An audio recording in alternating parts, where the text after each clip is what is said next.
Nabasa ko, huwag mong sayangin ang bawat pagkakataon dahil hindi mo alam kung kailan ito babalik. Sa bawat umaga ay may panibagong pag-asa. Hindi mahalaga kung ilang beses kang nadapa kahapon. Ang mahalaga ay bumangon ka ngayon. Ang bawat pagkakamali ay may dalang aral at ang bawat pagsubok ay may layuning patatagin ka.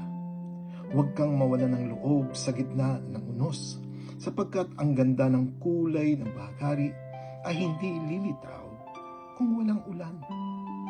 Patuloy kang mangarap, magsikap at maniwala sapagkat habang may buhay, may pag-asa. Dahil habang may pag-asa ay may